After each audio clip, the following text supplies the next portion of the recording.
श्री गुरु गोविंद सिंह जी महाराज जी के पावन वचन आते हैं। साच कहो सुन लेहु सब है, जिन प्रेम कियो तिन्हि प्रभु पायो। इस बात को अच्छी तरह जान लीजिए कि जिन्होंने प्रेम किया उनका ही प्रभु से मिलाप हो सकता है। सभी गुरमुख प्रेमियों को प्रेम भरी जय सच्चिदानंद जी। आज का शुभ सत्संग 22 अगस्त दिन शनिवार श्री परमहंसों की कृपा से श्री अमर ज्योति दर्शन का वर्णन हम कर रहे हैं। पिछले वर्णन में हमने जाना कि किस प्रकार भीड़ से भरी खचाखच ट्रेन में पंचम पातशाही जी आनंदपुर दरबार पहुँचे। तो अब श्री सतगुरुदेव जी महाराज श्री तृतीय पातशाही जी ने श्री पंचम पातशाही जी को निजी मौज अनुसार श्री आनंदपुर में जन्माष्टमी पर्व पर 2 सितंबर सन 1956 रविवार को साधु वेश प्रदान किया और इनका शुभ नाम श्री स्वामी दर्शन पूर्ण आनंद जी रखा गया।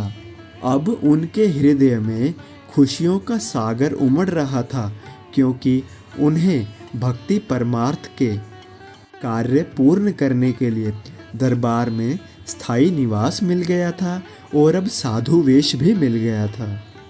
श्री प्रथम पातशाही जी एवं श्री द्वितीय पातशाही जी के मौज के अनुसार ये वचन थे कि भक्ति के महकते पुष्प की सुगंध देश विदेश के कोने कोने तक फैलनी चाहिए। श्री तृतीय पातशाही जी ने श्री स्वामी जी चतुर्थ पातशाही जी, जो कि उस समय साधु वेश में थे, उनके हित में फरमाया, यथा नाम तथा रूप, इनके दर्शन से परमार्थ व भक्ति की विजय पताका चौखुंटी हो जाएगी।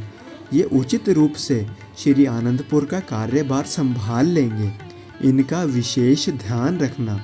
श्री चतुर्थ पातशाही जी श्री आज्ञा शिरोधार्य कर इन्हें विशेष रूप से आत्मस्वरूप मानते थे। आपने श्री पंचम पातशाही जी ने साधु वेश में दिव्य तेज की प्रभा से श्री आज्ञा पालन में तत्पर रहकर साक्षात प्रमाण प्रस्तुत किया। श्री पंचम पातशाही जी को श्री स्वामी तृतीय पातशाही जी ने श्री आनंदपुर में ही सेवा कार्य सौंप दिया। जो जो सेवा आपके जिम्मे लगती, आप संपन्न भाव से उसे पूर्ण करते, जिससे श्री सतगुरुदेव जी महाराज जी की प्रसन्नता प्राप्त होती। एक समय आपके पिताजी एवं बड़े भाई भक्त अमरनाथ जी श्री दर्शनों के लिए आनंदपुर दरबार आए। पिताजी ने श्री चरणों में विनय की, प्रभु, यह तो धन्य धान्य ऐश्वर्य संपदा को छोड़कर फकीर बन गया है, तो श्री वचन हुए कि हमने तो इन्हें दैवीय एवं आध्यात्मिक सब संपदाओं का मालिक बना दिया है।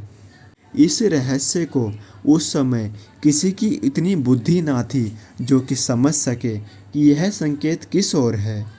महाप्रभु जी के चरणों में बड़े भाई ने विनती की कि एक भवन का मूर्त हेतु वे भंडारा करवाना चाहते हैं। तो श्री प्रभु जी ने फरमाया कि कुछ दिन ठहरो, हम स्वयं ही बता देंगे।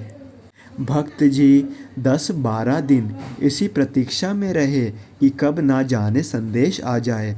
उन्हें कलकत्ता वापस भी जाना था, लेकिन जब कोई सूचना ना मिली तो उन्होंने आपसे कहा कि श्री चरणों में विनती करके यह बतला दें कि भंडारे की बारी कब तक मिल जाएगी। आपने महात्मा रोशन आनंद जी और महात्मा योग प्रकाशानंद जी को इस बारे में विनय करने के लिए निवेदन किया। उन्होंने श्री चरणों में दंडवत प्रणाम करके प्रार्थना की कि भक्त अमरनाथ जी को किसी कार्यवश कलकत्ता वापस जाना है। अगर आपकी मौज हो तो वे भंडारा करवा के ही जावें। महाप्रभु जी ने सेवादार को भेजकर भक्त अमरनाथ जी को बुलाने की आज्ञा फरमाई। भक्त जी श्री चरणों में उपस्थित हुए और श्री पंचम पातशाही जी की ओर संकेत करते हुए विनय की कि प्रभु, इनके साधु बनने की खुशी में भंडारा करवाने की इच्छा है। श्री प्रभु जी ने मुस्कुराते हुए फरमाया, भक्त जी, इन्हें साधु वेश देकर हमें अत्यंत प्रसन्नता हुई है। पिछले 12 दिनों से इस खुशी के उपलक्ष्य में श्री आनंदपुर के लंगर परिसर में दिन रात भंडारे हो रहे हैं। फिर भी आप और भंडारा करवाना चाहते हो। श्री मौज को सर्वोपरि जानकर भक्त जी ने अपनी श्रद्धा अनुसार भंडारे की राशि श्री चरणों में भेंट कर दी। श्री सतगुरुदेव जी महाराज जी ने श्री पंचम पातशाही जी की ओर संकेत करते हुए कहा, रहस्यमय वचनों में फरमाया, इन्होंने तो अनेकों ही भंडारे करवाने हैं और करवाते रहेंगे। ये अखुट भंडार के स्वामी होंगे। अति सौभाग्यशाली जीवों को अपने पुण्यों के फलस्वरूप ऐसे अवसर एवं संयोग मिलते रहेंगे। समय गुजरता गया एवं श्री महाप्रभु जी के ये वचन साकार हुए। अपने गुरुमुख प्रेमियों के लिए स्थान स्थान पर अनेक पारमार्थिक केंद्रों का निर्माण करवाकर भक्ति के भंडार खोल दिए। लाखों करोड़ों जीव ने रूहानियत का लाभ प्राप्त किया। एक बार महात्मा आत्मधर्म आनंद जी ने आपको बुलाकर कहा, हमारे साथ ट्रक में पत्थर भरने की सेवा करो। आप उनके साथ चल दिए। बावली पर ट्रक में पत्थर भरने के पश्चात आप स्वयं भी ट्रक में चढ़ गए और पीछे सड़क की ओर मुख करके खड़े हो गए। महात्मा जी ने मोड़ काटते हुए जब जोर से ब्रेक लगाई, अचानक ही एक भारी पत्थर लुढ़ककर आपके बाएं चरण पर आ गिरा। उसकी तीखी धार से वहां गहरा घाव हो गया। कुछ नसें कट जाने के कारण रक्त बहने लगा और बहुत तेज दर्द होने लगा। आपने उफ तक ना की। चरण पर शीश से रुमाल उतार कर बांध लिया और श्री आनंदसर पहुंच गए।